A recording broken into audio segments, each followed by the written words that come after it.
What it do? This is the Cozy Corner. I'm BTL. I'm with Ember. How you doing, Ember? Good. How we do? Remember to like and subscribe. And oh no, this isn't a YouTube video. Be sure to follow us. Did you say like and subscribe? Yeah, in the top left corner, and then I'm putting that one in the top right corner. Be sure to follow us on Twitter. That's Cozy Corner Show. Cozy with a K and a Z, one word. And our Insta is what, Ember? Corner the Cozy. There is something I need to address. So if you're subscribed to the official podcast app and SoundCloud, you're going to see a lack of earlier episodes. Now, we're going to archive our episodes as of now. The old episodes and the up-to-date episodes, they're all going to be archived. If you go to writingretroradio.com, go to shows, click on the little picture of us, the Cozy Corner icon, you'll be able to access all shows past and present. So there's that as well. All right. And there is something, since now we're getting the show rolling, there's something I need to address. Okay. And it's slightly controversial. Oh, no.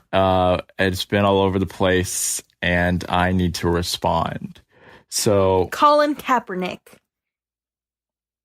No? God, no. Oh, that would have been a fun topic.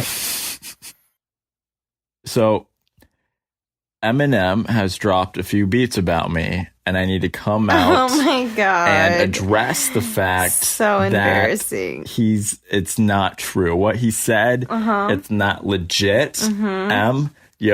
I respect the album. It's baller. It's legit. It's fire. But we need to put the fire out when you address me saying I ain't all that. Dropping those bars. Listen. So, Colin Kaepernick. What? Nike is sponsoring Colin Kaepernick, and Still? people are upset about it. We're just going controversial, huh? Yeah. All right. How do you feel about this? Are you going to burn all your Nike gear? All your non-Nike gear? You don't even own any I Nike? think we addressed last episode. I buy all my clothes from Kickstarter. Yeah, pretty much.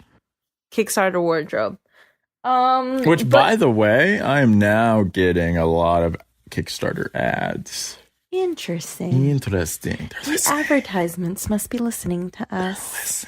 But have you ever stopped using something that you use just because of political reasons, or just if a certain, like, let's say for instance, Chick-fil-A were very like anti-LGBT. We're really getting into this. Yeah, why not? Okay.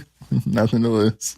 Episode 10. That's when they went There's controversial. nothing That's wrong when I with stopped it. listening. They started talking about. I Okay. stopped listening to episode 10. So Chick-fil-A, where they they lost stopped me. doing the LGBT, or they were, anti-LGBT, but they're people who still fuck with Chick-fil-A. For Sure. some things, I don't care about what your political views are. Just like keep giving me that spicy chicken sandwich I enjoy so much. People feel that chicken's so good. Like, a lot of people just don't care. But also, people do that with like music too, with bands. Like some bands' political viewpoint is like but their music is like, yeah. So, sometimes you just got to try to keep that stuff separate. Like, not the musician, but like just you as a fan, you can say like, I love this music, but I don't like their politics. You can do that easy. Oh, for sure. Like Kanye West, for instance. He's never political. He's not political at all. I don't know what you're talking about. He's never said he's going to run for president. He's never talked about Trump. He's never done. He's very non-controversial. I'm a fan of Kanye. I listen to a lot of his music, but I had to get off that train because it was a crazy train. Really? And not saying anything about his like mental status, like, and saying that that's crazy. I think he really likes to just push the boundary. Yes. And be. He's very deep. He just wants to be in the conversation. But what's happening is that people are burning their Nike gear that they paid for. So what they think will really show Nike is to burn the things or get rid of the Nike gear that they already paid their hard-earned money on. I guess that's something that I've never felt. Like when people even burn CDs for their artist. By burn, do you mean actually burn? Or do you mean like on a computer? Back in the day, I guess like in the 90s. Who was that? Oh, man, I wish I knew what her name was. There was a performer on SNL in the 90s, and she had a picture of the Pope. And after her performance, she just ripped the picture of the Pope. Madonna? No, it's the one who sings Nothing Compares to You. Nothing compares to you. Are you just making up? You don't know what song that is? Mm-hmm. Okay, whatever. So she sings that song. It's a very popular song. If you heard it, you would know it. And then after that, people like started protesting against her and then throwing the CDs that they have purchased and burning them. You already purchased the CD. You already gave her money. You already paid her fucking bills. What is the purpose of burning that stuff? And are you going to tell me in 10 years, you're not going to want like a pair of Dunks or like a pair of Nike Dunks or like see a Nike product on sale and be like, oh shit, this is going to be nice. Wait, Nike is anti-America. I can't wear this. I can't be caught dead in this.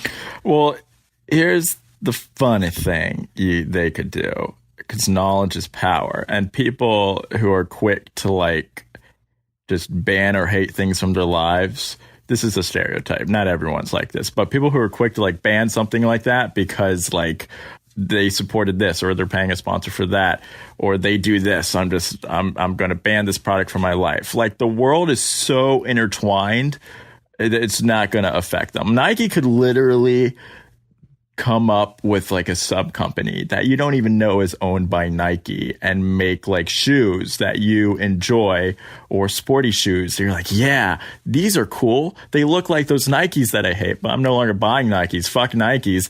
I'm going to buy these shoes instead. And you don't realize that Nike actually owns this quote unquote independent shoe company now that's making these baller sports shoes that you want. And so you buy them and you're actually still technically supporting Nike. It's not only that. But imagine you being on the other side of the Colin Kaepernick idea.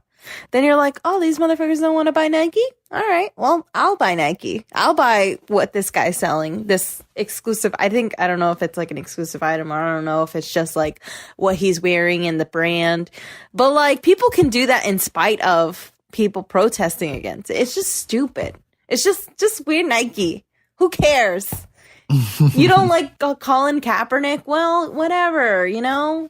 People probably don't like Serena Williams, and she's featured on the same friggin' ad. And if you don't like war and in the Middle East, you shouldn't drive a car or use electricity because clean coal. Literally, there's nothing that we can enjoy that's pure. Nothing at all. True. Except doggies. Oh, there was a funny... I watched this YouTube video today. Not all doggies are pure. I watched a YouTube video. That took me a while to process. I watched this YouTube video today of Michael Che and Colin Jost. They did a lie detector test. Thank you. And I think it was Colin Jost asking Michael Che, do you think our political system is broken? And Michael Che so quickly and smoothly responded, no, I think it's fixed. That's true. Yeah. I mean, every single item that we own has some sort of political affiliation, no matter what it is. Elaborate. As in let's say, well, that's freaking Adidas. Okay, let's say, like, I don't know who the freaking president of Adidas is, but if the president of Adidas Mr. Adidas. Oh, actually, it's Adito. Okay. I'm well, sorry. It's giving money to some sort of charity or some sort of politician. There's things that we don't know. Or, let's go down that rabbit hole. He owns the charity, and every time you donate, he's making money. Or... he owns the charity and the anti-group of the charity, and he makes a profit either way. Wow, riveting. Yeah. I was really on my toes the whole time. So yeah, conspiracy. I don't, maybe I just don't get it. I've never felt. You've never banned anything in your life? You know what? Now that I think of, honestly, I really don't. I'm gonna feel really bad about this comment because we still listen to R. Kelly, and God knows he did some really disgusting things. He still probably does some disgusting things, but like R. Kelly has never been in that Me Too movement, like where we just stopped talking about, we just stopped like Louis C.K. We don't want him to go do stand up, or people, are against that. He did a comeback show the other day. I know, but people are not happy about it, and that's it. It brought so much controversy. But if R. Kelly made a new joint, I'm pretty sure people would be okay with it. They'd be like, remix it with fuck. Like, I listened to a remix of Ignition or whatever Ignition, and I feel bad about it because damn, it's a good song. Well, that's again like splitting.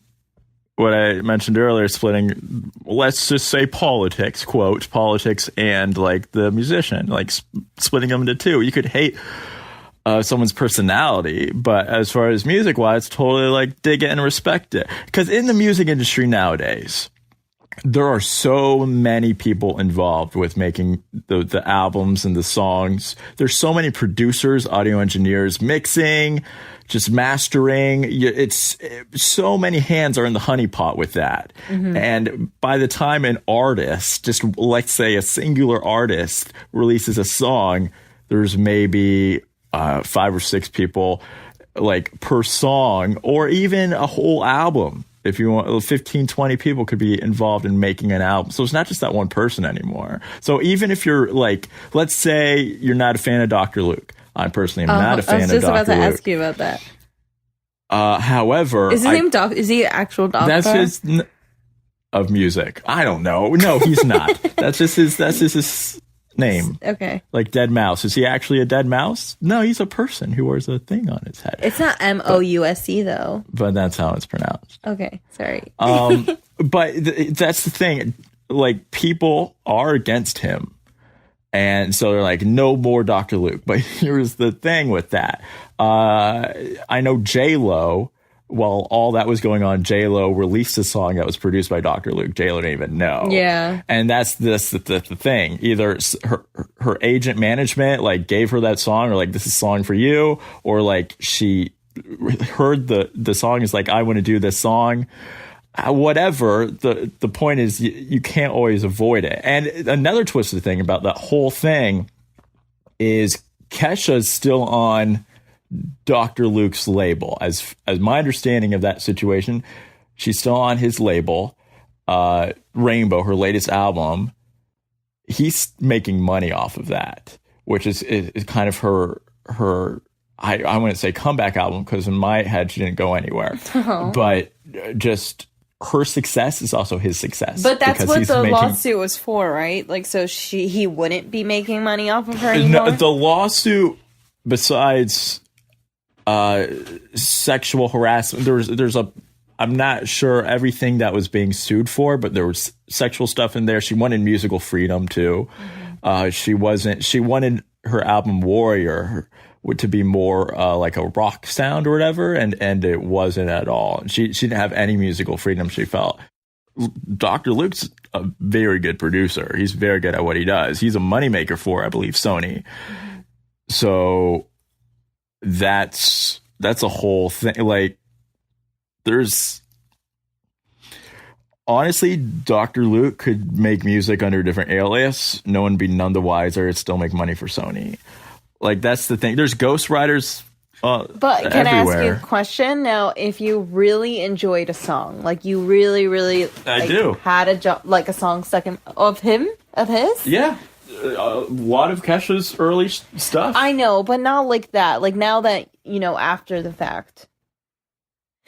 If you had a song that was like on the radio that was playing that you really truly enjoyed, and then you found out later on that he was a part of it, would you stop listening to that song? Nope. If I really enjoy the song. That's what I mean. Yeah, that's like, the point we were what making. do we enjoy? I know. Well, like, what do we have to enjoy any longer? Like, I can't even listen. Like, okay, I want to listen to Louis C.K. stand up. Like, I wanted to listen to it because you know what? Like, It's not like it was so out of character for him to do what he did. Okay, 1. 2, he admitted it. And 3, he even said that there was another person that didn't even come out that he did it to. So, like, obviously, he has these people counted on his head. It's not like he did it and forgot about it. He did it and lived with it and was just waiting for this moment. Yeah, with even the whole Kevin Spacey thing. He had that movie made, All the Money in the World. Oh my God. That was done, set in stone, and they reshot it like with months. And they didn't advertise another movie that he did. But the thing is, out of curiosity on my part, even though Kevin Spacey totally, I think he's in rehab now, but that's beside the point. Like, I'm still curious about the version of the film he's in, because they had it done, and I still kind of like, I'm curious about it. I want to see it. Well, I mean, I think that's valid, because there's so many people who are working through like production and casting and all that stuff. Like, yeah, that's like a project. It wasn't, unfortunately, there was people who probably worked super hard on like scenes that he had, and that's like not going to be anywhere, and that you're going down actually an interesting rabbit hole. There was a writer's strike for like TV, Hollywood. Do you remember that? No, I'm so mad at that whole time. Well, and that's the thing. So it went on for a while. And then, for example, The Tonight Show with Jay Leno at the time, their writers were part of the strike. However, Jay Leno decided to keep, at one point he brought the Tonight Show back even though the writer's strike was still going on, and some people saw that as a stance against the writers, but that's not necessarily the case. And he made the point that it's not just the writers. Like, he like respects and supports what the writers are doing, but there's lighting people, sound engineers, there's other crew members that have to still make money and a living that strike was affecting. So even though that writer strike was for the greater good, it was still affecting other people. And that you can bring that full circle, of course, back to everything we've been saying, how just there's not really just one person who gets hurt with it, especially same thing with anything. Nothing's 100% pure. You could ban something or block something out of your life because they took a stance against you, but there's a bigger scope than that. Oh yeah, it's not just one thing where you kind of have to take yourself out of it. I do want to just talk about the writer's strike and it messing up Heroes.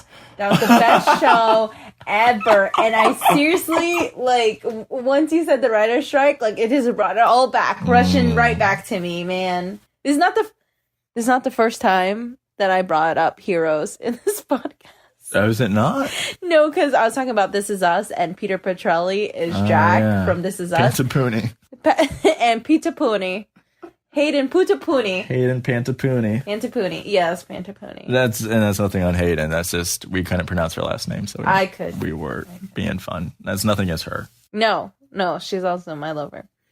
I love Heroes. Save the cheerleader. Save the world. All right, well, we got to plug our sponsor. Well, I mean, this podcast doesn't pay for itself. No, it sure doesn't. It's got to have a revenue. All right, so I mean, recently, if you've, maybe turn on television, FDA is still investigating. By television, we mean television in Japan, Taiwan, Indonesia, in the Eastern Asian countries, and Indiana. If you turn the TV on there. Gimmy's popcorn is also controversial. Yes. Yes, don't get me started. They supported the burning of Lady Gaga's first album, The Fame. It's celebrating its 10-year anniversary. And that has nothing to do with controversy. Yes, because they support the burning of that album, but not like the 10-year anniversary editions. The first run editions, they want them all gone. Damn you, Jimmy's. Damn you. Burning all of sponsor. Lady Gaga's album. You know, I'm on a ban from Jimmy's. It hurts so good, but I can't support what they've done with those Lady Gaga CDs. He took it to another. Fuck Jimmy's. Fuck Jimmy's popcorn. No. All right, guys. Well, remember to like and subscribe. The bubble's going to be on the top right.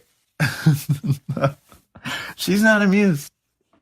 All right, guys. Thank you so much for listening. I really appreciate it. Please check out our social medias. Don't forget to follow us on Twitter. That's Cozy Corner Show. One word with a K and a Z. And our Insta is Corner the Cozy. And also listen to us on Writing Retro Radio, streaming on Fridays at 7 p.m. Oh, snap! And don't forget, if you're listening on Writing Retro Radio, be sure to tune to The Block. That starts at 8 p.m. This week, The Block actually is playing and talking about singles. First singles, breakout singles from bands such as Maroon 5, Coldplay, Spice Girls. What do you, off the top of your head, do you know what the first Spice Girls single was? Wannabe? Debut? Yeah, you got it, I think. Yeah, it was that one. Their breakthrough single, also their first single release on their album. I'm sure, did you own that album as a person? No, not as a person. Just as a Martian. Thank you guys for listening. We're going to wrap it up. Thank you so much. Have a good night.